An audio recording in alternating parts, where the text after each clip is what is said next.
우리가 세상을 살아갈 때에 가장 중요한 것이 무엇입니까? 중요한 것 참으로 많습니다. 그렇지만은 기본적으로 가장 중요한 것은 믿음입니다. 믿음입니다. 오직 의인은 믿음으로 말미암아 살리라. 하박국 선지자가 그렇게 외쳤습니다. 그래서 바울이 로마서에서도 1장에서 처음부터 외치기를 의인은 믿음으로 말미암아 살리라 그랬습니다. 돈으로 사는 것이 아니고 학벌로 사는 것이 아니고 권세로 사는 것이 아니라 사람의 인맥으로 사는 것이 아니라 무엇을요? 믿음으로. 여러분의 믿음은 어떠합니까? 내 믿음은 어떠합니까? 믿음으로 말미암아 살리라 분명히 말씀하였는데 우리의 삶의 원천이 기본이 믿음인데 저와 여러분의 믿음은 어떠합니까? 믿음이 얼마나 중요한지 모릅니다. 미국의 과학자, 물리학자인 아인슈타인이 말하기를 과학의 근거가 믿음이라 그렇게 말했습니다. 자동차도 비행기도 우주선도 그 어느 것도 믿음이 없이는 탈 수 없어요. 그래서 아인슈타인은 믿음이 과학의 기초라 그랬습니다. 과학만 믿음의 기초가 되는 것이 아니에요. 우리가 살아가면서 우리 모든 일상생활에서도 믿음이 얼마나 중요한 역할을 하고 있습니까? 여러분의 행복을 위해서 믿음이 절대적으로 필요합니다. 아내를 믿어야지요. 사람을 믿어야지요. 버스를 타고 갈 때 버스를 믿어야죠.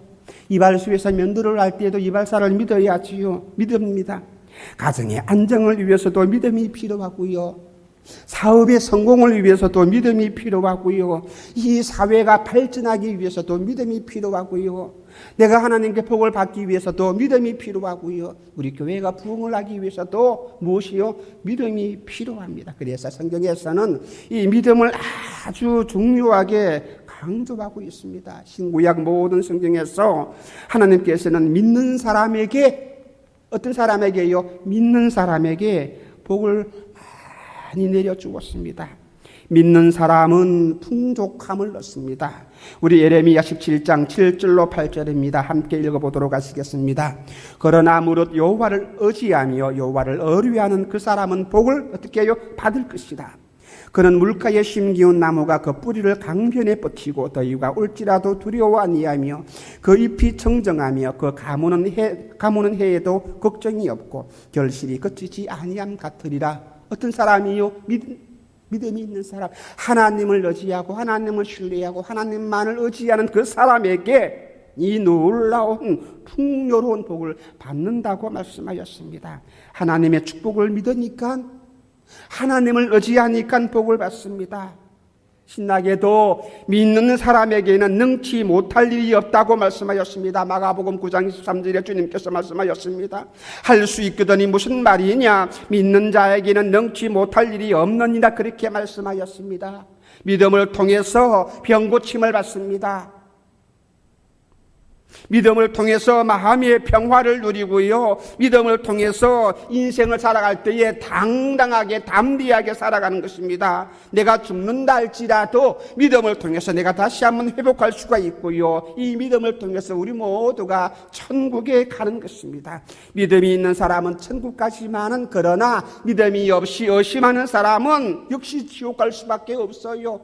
어디에요? 천국은 믿음으로 가는 곳인데 지가 아무리 교회 열심히 다녔다고요, 30년 50년 열심히 교회 다녔다고요, 한 주일도 빠지지 아니하고 모든 시간마다 예배 시간마다 참석했다고요, 천국 갑니까? 천만에요. 많은 헌금을 드렸습니까? 많은 봉사를 하였습니까? 그래서 천국 갑니까? 아닙니다. 절대로 아닙니다. 믿음입니다. 믿음을 통해서 우리가 승리합니다. 요한 1서 5장 4절에도 세상을 이기는 승리는 이것이니 우리의 믿음이니라.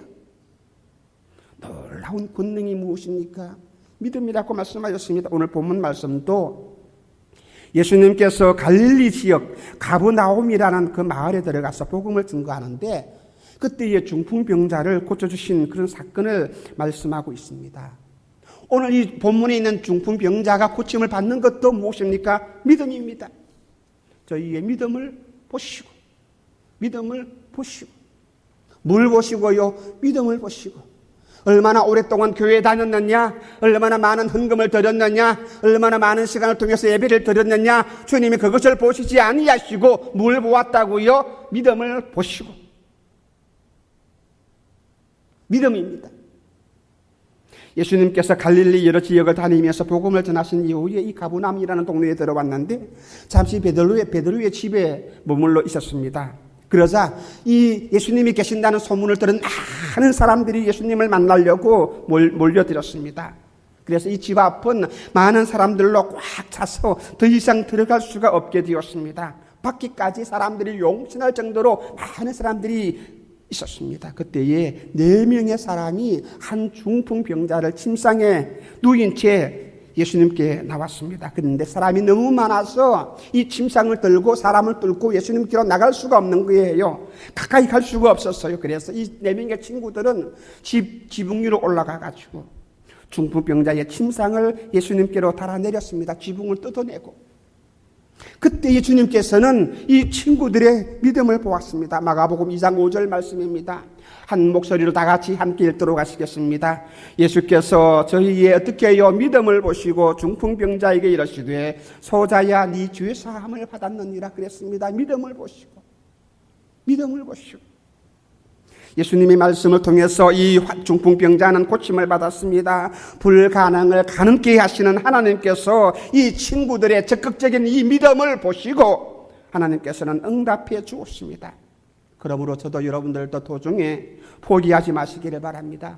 신앙생활 하는데, 교회생활 하는데, 믿음생활 하는데 낙심이 되어서 포기하지 마시기를 바랍니다. 끝까지 달려가야 합니다. 포기하지 말고 믿음을 가지고 나가야 합니다. 보세요. 이 친구들이 예수님을 만나러 나갔는데 자기도 아니고 자기 친구를 들고 나갔는데 자기가 예수님을 만나는 것이 아니라 친구가 예수님을 만나도록 하는 것이에요. 그런데 사람이 너무 많아요. 사람 너무 많다.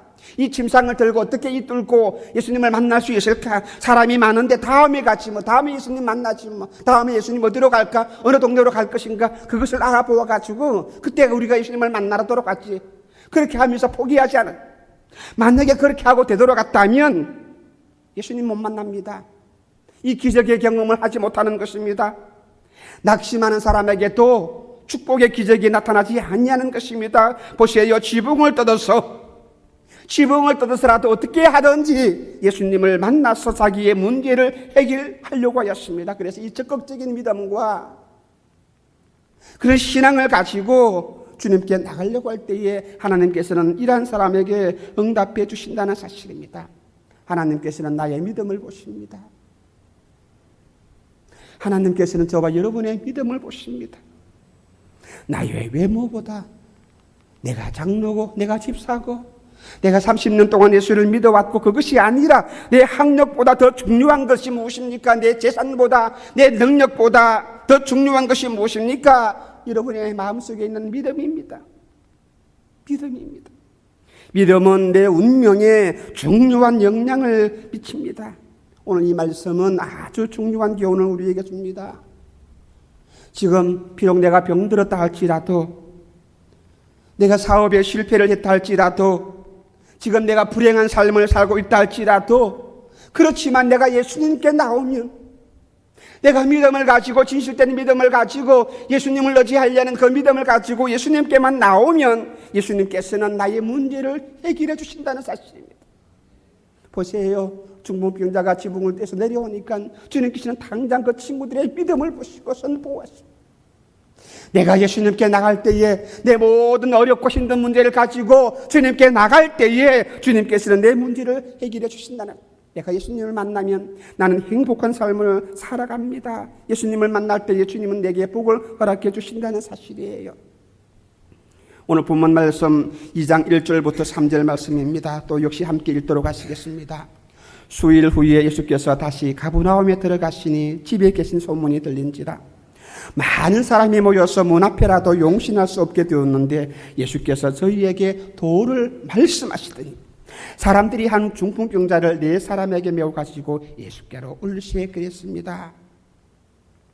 이 유대 나라 사람들은 정통적으로 중풍병에 대한 그런 생각이 아주 비판적입니다. 저 사람이 왜 이런 병을 걸렸을까? 하나님께 죄를 지었기 때문이다.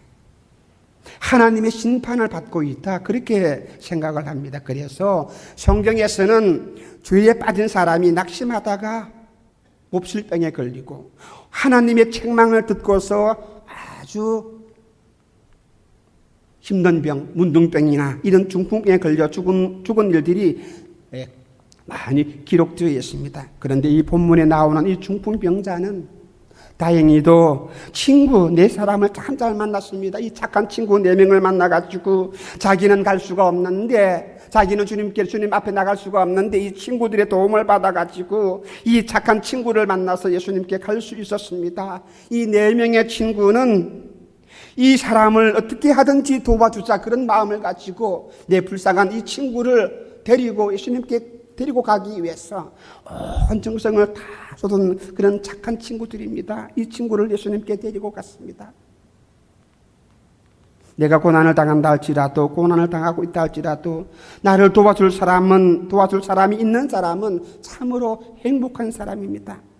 그 사람은 고난을 이기고 극복할 수가 있습니다. 왜요? 나와 함께 이 고난을 나눌 수 있는 믿음 있는 친구들이 있기 때문에 고난을 이길 수가 있는 거예요. 그래서 서로 돕고 서로 연합하고 서로 화합하면 큰 힘을 발휘할 수가 있는 것입니다. 더구나 함께 예수님께 나가게 되면 예수님께서는 능력을 우리에게 베풀어 주시는 거예요.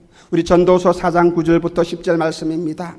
두 사람이 한 사람보다 나으면 저희가 수고함으로 좋은 상을 얻을 것임이라.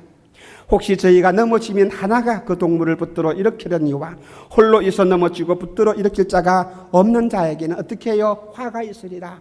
함께 협력하고 함께 한 마음이 되어서 서로 도와주고 서로를 위해서 기도해 줄 때에 우리는 큰 은혜를 입을 수가 있는 것입니다. 그래서 우리가 평소에 어려운 사람들을 많이 도와주고 협력하는 사람은 자기도 어려운 일을 당했을 때에 도움을 받는다는 사실입니다. 누가복음 7장 말씀에 보게 되면 백부장의 종이 병들은 그런 얘기가 있습니다.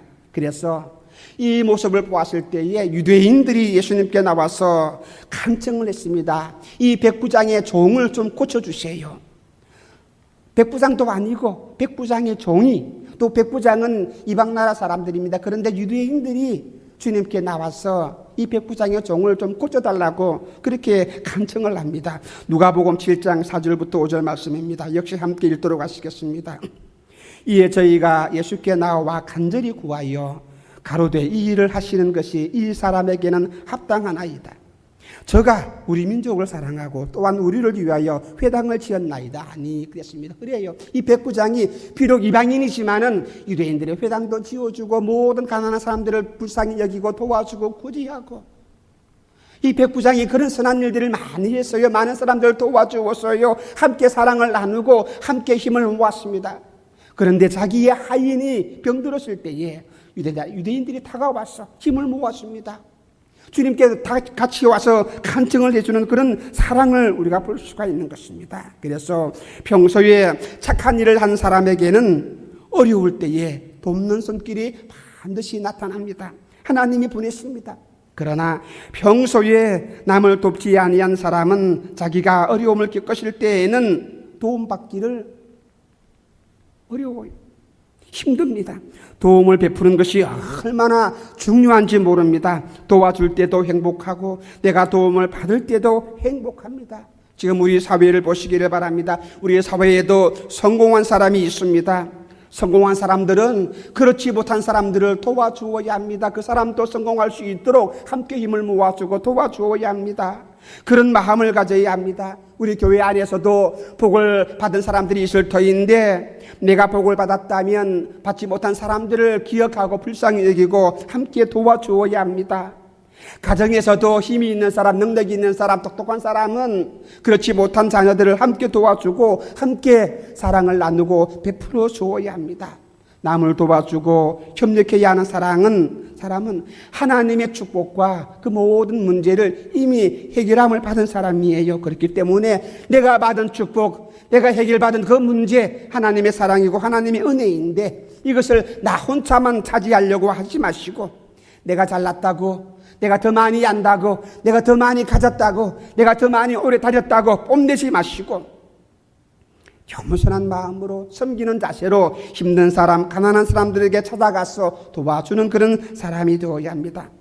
그러므로 우리는 병든 사람, 어려운 사람, 고통당하는 사람들을 반드시 도와주어야 합니다. 이것이 하나님께 영광이 되고 또한 하나님께서 원하시는 그런 마음이에요. 도움을 받는 사람에게는 하나님의 축복이 됩니다. 도움을 주는 사람은 또한 하나님께 영광을 돌리게 되는 것입니다. 뿐만 아니라 도움을 베푸는 그 모든 사람들에게, 받는 사람에게도 베푸는 사람에게도 30배, 60배, 100배의 열매가 맺히게 되는 거예요. 남을 도와주는 일이 구체적으로 무엇입니까? 무엇으로 우리가 남을 도와주어야 합니까? 많은 것들이 있겠지만 그러나 가장 중요하게 남을 도와줄 수 있는 일은 그것은 바로 전도입니다. 전도입니다. 전도 여러분 가볍게 생각하지 마시기를 바랍니다. 내 호주머니에 돈이 없어도 힘이 없어도 가진 것이 없다 할지라도 우리는 많은 사람들을 도와줄 수가 있는데 그것이 바로 이 전도라는 것입니다. 전도라는 것은 다른 사람들이 죄에 빠져 있을 때에 그 사람을 이끌고 주님께로 데리고 가는 것이 전도예요. 그 사람이 절망에 빠져 있을 때에 찾아가서 하나님의 말씀으로 위로해 주는 것이 바로 전도예요. 그 사람이 가난에 찌들려서 힘들고 어려울 때에 찾아가서 주의 말씀으로 주님 주시는 그런 물질로 그들에게 도와주고 베푸는 그것이 전도입니다. 그러므로 이 전도는 가장 중요한 도움입니다. 전도는 세 가지 방법이 있을 것입니다. 첫 번째는 인격으로 전도하는 것입니다. 두 번째는 선행으로 전도하는 것입니다. 셋째는 구제하는 모습으로 우리가 전도하는 것입니다. 인격 전도는 무엇입니까? 내 말로, 내 생활로, 내 모든 행동으로 주의 모습이 그대로 나타날 때에 그것이 전도가 되는 것입니다. 선행 전도는 말 그대로 내가 주님의 이름으로서 아무도 모르는 가운데서 선행을 베풀 때에, 힘든 사람들을 도와줄 때에, 가난한 사람들을 도와주는 그것이 바로 선행 전도예요. 구제 전도 역시 마찬가지입니다. 물질로 남을 도와주어서 그 사람을 주님께로 인도하는 것입니다. 다시 말한다면 전도가 무엇입니까? 남을 도와주는 거예요. 하나님의 축복을 받은 사람이, 하나님께로부터 구원을 받은 사람이, 하나님의 능력을 받은 사람이 약한 자들에게 찾아가서 도와주고 힘을 주고 하나님의 능력을 전달해주고 아버지 하나님의 사랑을 알려주고 베풀어주고, 이것이 바로 전도입니다. 바로 이 중풍병자인 내 친구가 이런 마음을 가지고 자기의 친구를, 중풍병에 걸려서 힘들어하고 있는 이 친구를 다시 침상에 메어들고 주님께로 다가옵니다. 가정에서, 직장에서, 사회에서 많은 사람들을 도와주고 전도하는 여러분이 되시기를 주님의 이름으로 축원합니다. 내가 내 형제를 위해서 기도할 때에, 내 이웃을 위해서 기도할 때에, 병든 자를 위해서 내가 기도할 때에 하나님께서는 나에게 능력을 주시고 우리 교회에 부흥을 주신다는 사실입니다. 우리 교회만 최고다, 우리 교회만 잘하면 된다, 그것이 아니에요. 내 가정만, 내 신앙만 잘 되면 되는 것이다, 그렇게 만족해서는 절대로 아니 되는 것입니다. 힘들고 어려운 사람, 힘들고 어려운 교회 모든 사람들을 내가 가난한 사람을 만났을 때에 다가가서 그들에게 힘을 주고 그들에게 사랑을 베풀고, 이것이에요. 내 문제만 기도할 것이 아니라, 내 문제만 기도할 것이 아니라 주변에 많은 어렵고 힘든 사람들의 문제를 가지고도 함께 힘을 쏟고 함께 기도해야 합니다. 그럴 때에 이런 기도가 나도 살리고 남을 살릴 수가 있는 것입니다. 주님의 사랑을 전달하는 것, 주님의 사랑을 베푸는 것, 아무도 모르게 주님의 이름으로 그들을 구제하고 그들을 도와주는 그것이 전도이며, 이것이 주님께서 저와 여러분에게 원하시는 거예요. 본문 말씀 4절과 5절 말씀입니다. 마가복음 2장 4절과 5절 말씀을 보게 되면, 무리를 인하여 예수께 데려갈 수 없으므로 그 계신 곳에 지붕을 뜯어 구멍을 내고 중풍병자의 눈 상을 달아내리니, 예수께서 저희 어떻게 해요? 믿음을 보시고 중풍병자에게 이르시되 소자야 내 죄 사함을 받았느니라 하시니 그랬습니다. 보세요. 지붕을 뚫었습니다. 지붕을 뚫었습니다. 이것은 대단히 무리한 행동입니다. 어떻게 남의 집 지붕을 주인의 허락도 없이 뜯어냅니까? 그러나 이 중풍병자가 병 고침을 받기 위해서는, 자기가 살기 위해서는, 주님을 만나기 위해서는 이 방법밖에 없었어요.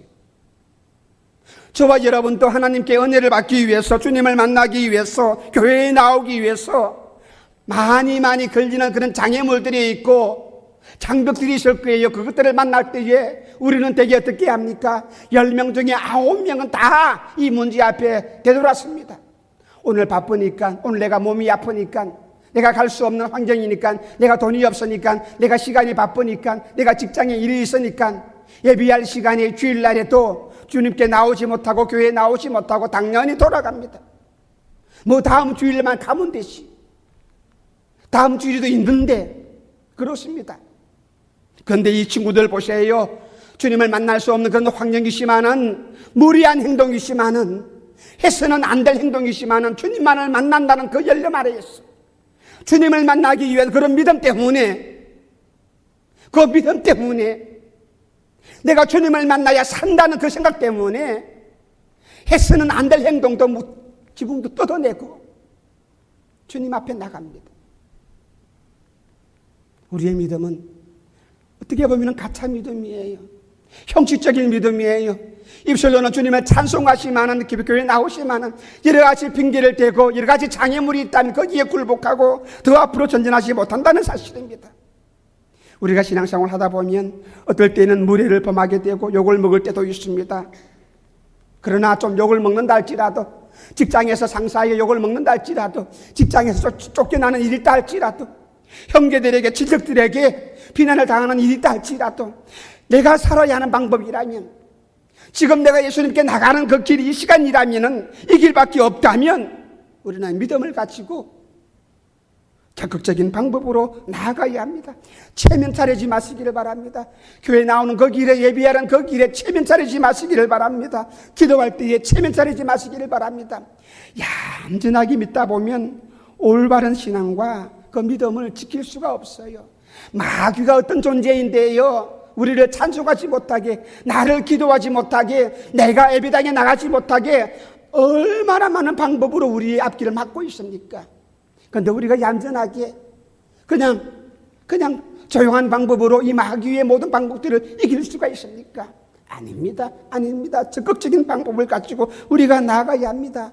좀 무리한 일이라 할지라도 더 큰 것을 위해서, 주님을 만나기 위해서 우리가 부르짖고 주님께 나아가야 하는 것입니다.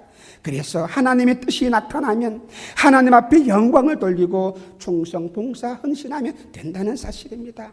주님께서는 이러한 믿음을 보셨다는 사실이에요. 이러한 적극적인 믿음을 보았다는 사실입니다.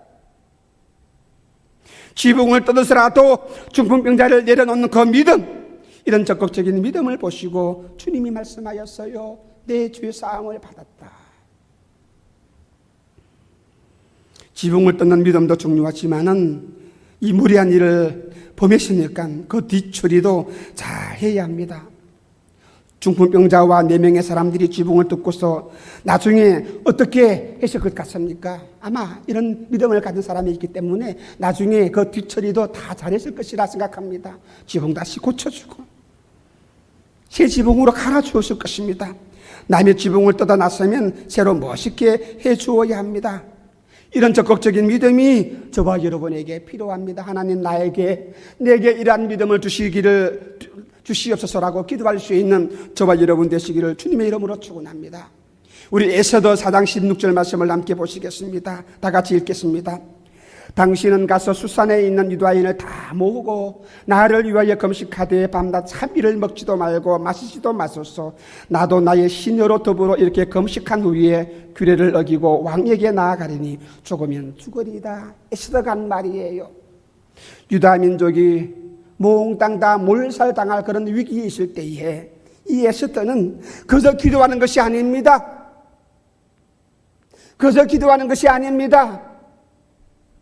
밤낮으로 새벽 기도하고 금식 기도하고 철학 기도하고 하나님께 부르짖고 금식하면서 모든 신호와 함께 더불어서 나도 기도하고 여러분 모든 민족들도 함께 기도하고 그냥 조용히 기도하는 것이 아니라 그냥 숨어서 기도하는 것이 아니라 죽을 각오를 하고서요, 내가 살기 위해서, 내가 하나님께 복을 받기 위해서, 내가 하나님 앞에 은혜를 받기 위해서, 내 믿음을 지키기 위해서 생명까지도 내어놓고 기도합니다.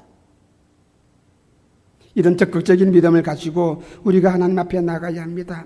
소극적인 자세로 하나님 앞에 절대로 나가지 마시기를 바랍니다. 누가복음 18장에는 소경 거지 바디메오가 있습니다.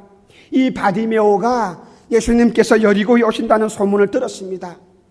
그럴 때 이 소경 거지가, 앞도 못 보는 소경 거지가 예수님이 오신다는 소식을 듣고 예수님을 만나기 위해서 거리로 나갑니다. 뛰쳐나갑니다. 예수님이 가까이 오시자 이 소경 거지 바디메오는 소리를 질렀습니다. 누가복음 18장 38절입니다. 다 같이 읽겠습니다. 앞서가는 자들이 저를 꾸짖어 잠잠하라 하되 저가 더욱 어떻게 해요? 심히 소리질러 다윗의 자손이여 나를 불쌍히 여기소서. 옆에 있는 사람들이 시끄럽다고 조용히 하라고 윽박지르고 야단을 쳤습니다. 그러나 이 바디메오는 이 소리에도 낙심하지 아니하고 포기하지 않았습니다. 오히려 더 크게 소리를 지릅니다. 39절 말씀입니다. 앞서가는 자들이 저를 꾸짖어 잠잠하라 하되 저가 더욱 심히 소리질러 다윗의 자손이여 나를 불쌍히 여기소서. 더 소리 지릅니다. 누가 막아도, 누가 하지 못하게 윽박질러도 거기에 굴복하지 않냐고 더 크게 나를 불쌍히 여겨달라고 소리 질렀습니다. 그때 예수님께서 이 소리를 들으시고 이 바디메오를 불렀습니다. 18장 40절부터 42절 말씀입니다. 예수께서 머물러 서서 어떻게 하여 명하여 데려오라 하셨더니 저가 가까이 오매 물어 가라사대 네가 무엇을 하여 주기를 원하느냐? 가로되 주여 내가 보기를 원합니다. 예수께서 저희에게 이르시되 보아라 내 믿음이 무엇이? 내 믿음이 너를 구원하였느니라. 어떤 믿음? 어떤 믿음? 잠잠한 믿음이 아니라 소리 지르면서 주님께 적극적으로 나갑니다. 누가 막아도 거기에 굴복하지 아니하고 당당히 나가서 주님을 만나겠다는 그 열정 아래 뛰쳐나가서 주님께 소리 지릅니다. 방해가 있더라도 포기하지 아니하고 끝까지 부르짖고 기도하면 어렵고 힘든 일들이 많이 있다 할지라도 거기에 굴복하지 아니하고 주님 나를 살려주세요. 주님 나를 살려주세요. 크게 소리 지르고 주님께 나간다면 주님께서는 내 믿음을 보시고 이 기도가 하늘에 상달되어서 하나님께서 응답해 주실 것입니다. 히브리서 10장 38절 말씀 보시겠습니다. 다 같이 읽겠습니다. 오직 나의 의인은 무엇으로? 믿음으로 말미암아 살리라. 또한 뒤로 물러가면 내 마음이 저를 기뻐하지 아니하리라 하셨나니라. 뒤로 물러가면 의인은 믿음으로 말미암아 사는데 뒤로 물러가는 사람은, 포기하는 사람은 하나님이 기뻐하지 아니하신대요. 우리는 믿음을 가지고 나가야 합니다. 믿음의 사람들은 하나님께서 주시는 그 소망을 붙들고 계속해서 전진하면서 앞으로 달려나가야 합니다. 우리 인생은 앞으로만 전진하도록 만들어졌습니다. 앞만 쳐다보고 달려가야 합니다. 어떤 분이 그러더라고요. 그렇죠? 우리 믿음의 사람들은 비행기랑 똑같다. 비행기는 절대로 후퇴하는 법이 없다. 비행기는 후퇴하는 일이 없다는 거예요. 앞만 보고 달려간다. 앞으로만 하나님께 초점을 맞추고 앞을 보고 달려가야 합니다. 앞만 보고 달려가는 사람하고 앞 보면서 뒤돌아보면서 뛰는 사람하고 누가 빨리 갑니까? 우리 인생 전진하는 것, 믿음을 가지고, 담대한 믿음을 가지고, 적극적인 믿음을 가지고 나가야 합니다. 후퇴해서는 절대로 안 되는 미래를 바라보고 희망을 가지고 앞으로 달려나갈 때에 하나님께서 저와 여러분에게 큰 능력을 허락해 주신다는 사실입니다. 그러므로 우리는 믿음에다가 적극적인 믿음을 더해야 합니다. 하나님, 내가 주님을 내 구주로 믿고요, 하나님을 내 아버지로 믿습니다. 그리고 잠잠히 있지 마시고 이 믿음이 성장하기 위해서는, 이 믿음의 열매를 맺기 위해서는 주님께서 말씀하신 그 모든 것들을 우리가 실천하고 행할 수 있는, 실천하려고 할 때에 우리가 땀 흘리고 분주히 뛰고 또 달려가고 또 노력하고 마귀가 방해하면 들고 차버리고 그것을 넘어서고. 이것이 믿음이에요. 이것이 믿음이에요. 말을 할 때에도 긍정적인 말을 해야 합니다. 어려움을 당해도 용기 있는 삶을 살아가야 합니다. 하나님 아버지 앞에 우리가 날마다 기도해야 합니다. 어떠한 시험을 당한다 할지라도 원망하지 아니하고 불평하지 아니하고, 어떤 어렵고 힘든 일이 있다 할지라도 불평하지 말고 원망하지 말고 오히려 하나님께 감사하면서 기뻐해야 합니다. 욥기서 1장 22절 말씀입니다. 함께 읽겠습니다. 이 모든 일에 욥이 범죄하지 아니하고 하나님을 향하여 어리석게 어떻게 해요? 원망하지 아니하니라. 욥이 어떤 일을 당했는데요, 모든 것 다 잃어버렸습니다. 동방에서 제일 큰 부자였는데 하루아침에 이 모든 재산 다 잃어버리고 자녀들 다 잃어버리고 말로 표현할 수 없는 큰 고난을 겪었습니다. 그것이 욥이 당한 일이에요. 그런데 이 모든 일에도 욥은 원망하지 아니하고 입술로도 범죄하지 아니하고 아무리 힘들고 어려운 일이 있다 할지라도 원망하지 아니합니다. 오히려 하나님께 감사하면서 하나님께 나아갑니다. 이것이 욥이었어요. 그래서 우리가 낭망해서는 안 됩니다. 누가복음 18장에서 주님께서는 낭망하지 말라. 기도하는 사람은 낭망하면서 기도하지 말라 그랬습니다. 우리는 담대하게 살아가야 합니다. 우리가 그 안에서 그를 믿음으로 말미암아 담대함과 또한 확신을 가지고 하나님께 나아가야 한다라고 에베소서 1장에서 말씀하였어요. 우리가 하나님께 나갈 때에 어떻게 해요? 담대함과 확신을 가지고. 왜 그렇습니까? 하나님이 함께 하시기 때문에. 내 인생은 내 혼자 사는 것이 아니라 전능하신 아버지 하나님이 나와 함께 하시기 때문에 우리는 두려워할 필요가 없어요. 염려할 필요가 없지 않습니까? 안 그렇습니까? 아버지 하나님이 나와 함께 하시는데 그분이 내 아버지신데, 천지를 창조하신 그분이 내 아버지이신데 무엇 때문에 염려합니까? 그분이 지금 내 옆에 계시는데, 내가 주님 안에 있는데 마귀가 내게 와서 유혹하고 나를 핍박한다 할지라도 그것 때문에 우리가 두려워할 필요가 없는 거예요. 하나님을 의지할 때에 우리가 하나님의 도움을 받으며 하나님의 은혜를 받을 수가 있는 것입니다. 1등이 1등하는 것은 믿음 아닙니다. 그냥 1등이 공부 잘하니까 그냥 열심히 공부하면 1등 됩니다. 그런데 꼴등이 1등 하려면 믿음이 필요합니다. 그렇죠? 부자가 더 부자 되는 것은 돈 많은 사람이 돈을 낳는다고 그거 아니에요. 그러나 가난한 사람이 부자가 되려고 한다면 믿음이 있어야 합니다. 저와 여러분이 이 땅에서 승리하고 잘 살려면 내가 가진 것이 많이 있다면 몰라도, 내가 힘이 있으면 많이 있다면 몰라도, 내가 지혜가 참으로 많이 있으면 몰라도 우리가 가진 것 없지 않습니까? 그렇다면 내게 믿음이 있어야 합니다. 하나님을 의지하는 그 믿음이 우리에게 반드시 필요하다는 사실입니다. 그래야 직장에서 우리가 승리할 수가 있고 내가 부자가 될 수가 있고 마귀를 이길 수가 있다는 사실입니다. 지금 행복하게 잘 사는 사람들 뭐 더 많이 행복하게 살 수가 있는데, 그런데 불행하게 사는 사람이 행복하게 살려면 믿음이 필요해요. 믿음이 필요해요. 믿음을 가진 사람들은 불가능에 도전해야 합니다. 하나님께서 분명히 말씀하셨습니다. 나에게 능력 주시면 나는 모든 것을 할 수 있다고요. 주님 말씀하시지 않았습니까? 믿는 자에게는 능치 못함이 없다고 말씀하셨습니다. 믿음을 가지고 우리가 살아갈 때에 당연히 하나님이 맡기신 그 모든 일들을 우리가 감당할 수가 있는 것입니다. 그런데 우리가 힘든 일을 만나면 어떤 사람들은 이 힘든 일 때문에 냉소적인 태도를 가지는 사람들이 있습니다. 고난이 닥치면 별 수 없지 뭐. 내가 이 고난인데 이때 내가 어떻게 해결할 수가 있어? 그냥 되는 대로 되라. 그렇게 포기하는 사람이 있고요. 또 완전히 포기하는 사람이 있고요. 세 번째는 적극적으로 그런 고난이 있다 할지라도, 어떠한 힘든 일이 있다 할지라도 그것 굴복하지 않고 어떻게든지 내가 할 수 없을까? 이 일을 내가 어떻게 하면 해결할 수 있을까? 그런 생각을 가지고 그 일을 극복하려고 하는 사람이 있습니다. 이런 적극적인 태도를 가진 사람이, 이런 믿음을 가진 사람이 하나님께 복을 받습니다. 그러므로 우리가 항상 하나님을 향하여서 이러한 믿음을 가져야 합니다. 그래서 어려움이 닥칠 때에 하나님 앞에 우리가 기도해야 합니다. 힘들 때마다 하나님께 기도해야 합니다. 내 앞에 장애물이 있을 때마다 우리는 하나님께 기도해야 합니다. 하나님만 의지합니다. 아버지 하나님만 내가 의지합니다. 내가 하나님 손을 붙들고 나가기를 원합니다. 그때마다 하나님께 간구하고 믿음으로 나가는 것이 얼마나 중요한지요. 하나님 아버지 앞에 내가 올바르게 믿어서 적극적인 믿음을 가져서 놀라운 복을 받을 수 있기를 주님의 이름으로 축원합니다. 기도하면 하나님께서 믿음을 주십니다. 따라합시다. 기도하면 하나님께서 믿음을 주신다. 그래요. 믿음은 하나님의 선물이에요.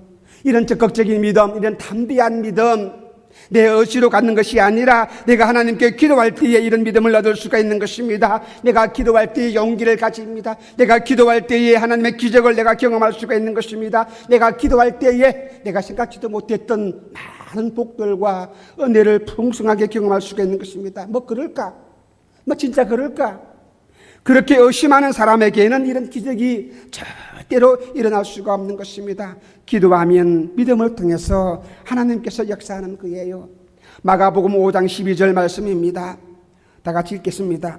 이에 간구하여 가로되 이 말씀 5장 12절 말씀 보게 되면 중풍병자에게 이르시되 소자야 네 죄 사함을 받았느니라 하시니, 뒤에 나가서 중풍병자에게 말씀하시되 내가 내게 이르노니 일어나 내 상을 가지고 시보로 가라 하시니 그가 곧 일어나서 상을 가지고 모든 사람 앞에 나가거늘 저희가 다 놀라 영광을 하나님께 돌리며 가로되 우리가 이런 일을 도무지 보지 못하였다 하더라 그랬습니다. 주님이 말씀하십니다. 주님이 이 중풍병자에게 이 내 친구들에게 말씀하시는 거예요. 내 죄 사함을 받았다. 네 상을 들고 일어나서 가라. 네가 메고왔던 업혀왔던 그 침상을 들고 이제는 들고서 일어나서 집으로 가라. 기독교는 말씀의 종교입니다. 주님께서 이 환자에게 안수하신 것도 아닙니다. 찾아가서 머리를 붙들고 기도하신 것도 아닙니다. 중풍병자에게 이르되 소자야 네 죄 사함을 받았느니라 하시니 그 다음에 중풍병자에게 말씀하시되, 말씀이었습니다. 주님께서 말씀 한마디에, 주님의 이 말씀 한마디에 이 병자가 그 자리에서 일어나는 거예요. 태초에 하나님이 말씀을 통해서 천지를 창조하였습니다. 지금 여러분이 보고 있는 성경 말씀 한마디 한마디가 이 세상을 창조하는 말씀이고 저와 여러분의 영혼을 새롭게 하는 하나님의 말씀이고 여러분의 가정을 복되게 하는 말씀이라는 거예요. 말씀하시되 주의 말씀이었어요. 그러므로 성경 읽는 것, 말씀 듣는 것 여러분 가볍게 소홀하게 생각하지 마시기 바랍니다. 만화책 보는 것처럼, 동화책 보는 것처럼, 소설책 보는 것처럼 천만에요. 여러분이 우리가 처음에 연애할 때에 연애편지 받아가지고 얼마나 연애편지가 닳도록 또 읽고 사랑하는 사람이 주신 편지이기 때문에 하나님께서 저와 여러분에게 주신 편지가 아니겠습니까? 이 말씀을 우리가 그렇게 가볍게 생각한다면 어떻게 우리가 하나님께 복을 받을 수가 있겠습니까? 말씀하시되, 주님 말씀하시되, 중요한 것은 주님께서 이 병자에게 일어나서 내 상을 가지고 걸어가라 그렇게 말씀하셨습니다. 그런데 이 말씀을 하시기 전에 먼저 네 죄 사함을 받았다 그렇게 말씀하셨습니다. 중요한 것, 하나님이 병을 다 고쳐주신다는 사실입니다. 하나님이 이 모든 문제를 해결해 주신다는 사실입니다. 하나님께서 문제를 해결하십니다. 하나님이 응답하십니다. 하나님께서 해결하신다는 사실이에요. 영혼의 병도, 육체의 병도, 내 가정의 문제도, 지금 여러분의 심령의 문제도, 내 직장의 모든 문제들도 누가 해결한다고요? 사장이 아니라는 거예요. 주님이 해결하십니다. 내가 말씀을 읽을 때에 이 말씀 안에서 해결의 방법이 있고 해결의 열쇠가 있다는 사실이에요. 인간적인 차원에서 도저히 불가능한 그런 일을 할지라도 주님 말씀하십니다. 문제는 해결되었습니다. 출애굽기 15장 26절 말씀을 보시겠습니다. 가라사대 너희가 너희 하나님 나 여호와의 말을 청종하고 나의 복이 을을 행하며 내 계명에 귀를 기울이며 내 모든 규례를 지키면 네가 애굽 사람에게 내린 모든 질병이 하나도 너희에게 내리지 아니하리니 나는 너희를 치료하는 하나님이다. 계명, 규례, 말, 하나님의 말씀, 하나님의 계명, 말씀하시되 내 죄 사함을 받았느니라. 하나님이 말씀하시면 내 가정의 모든 문제도, 내 삶의 모든 문제도 하나님이 해결해 주신다는 사실이에요. 하나님은 치료의 하나님이십니다. 하나님은 전능자 하나님이십니다. 하나님은 축복의 하나님이시고 은총을 베푸시는 하나님이에요. 요한복음 5장에서도 38년 된 병자를 고치실 때에 주님께서 이렇게 말씀하셨습니다. 보라, 네가 나았으니 더 심한 것이 생기지 않도록 다시는 죄를 범하지 말라. 이 38년 된 병자를 고쳐주시면서 하시는 말씀이 다시는 죄를 범하지 말라. 아마 이 병자는 죄 때문에 이 병을 앓고 있는 것 같아요. 다시는 죄를 범하지 말라. 죄로 인해서 질병이 오고, 죄로 인해서 환난이 오고, 죄로 인해서 내 가정에 고통이 오고, 죄로 인해서 내 몸에 질병이 오고, 그런데 주님께서는 해결해 주시면서 내 가정을 해결해 주시고, 내 질병을 고쳐주시고, 내 문제를 해결해 주시면서 주님 말씀하십니다. 다시는 죄를 범하지 말라. 병들었을 때, 고난당했을 때에, 어려움 당했을 때에 낙심하지 마시고 하나님 아버지 앞에 나가서 하나님께 도움을 간구하시기를 바랍니다. 그러면 하나님께서는 말씀을 통해서 우리를 고쳐주시고 우리를 이렇게 세워주시고 해결해 주십니다.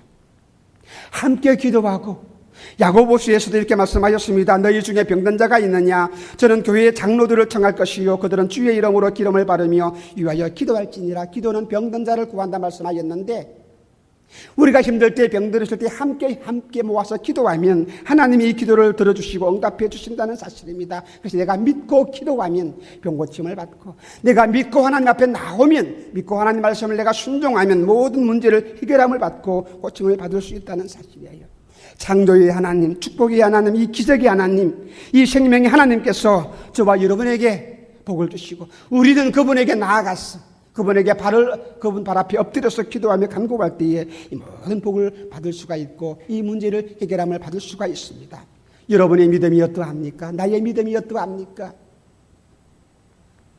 내 믿음이 어떠합니까? 주님을 만나기 위해서 어떤 열정을 가지고 있습니까? 주님께 기도할 때 어떤 모습으로 부르짖고 있습니까?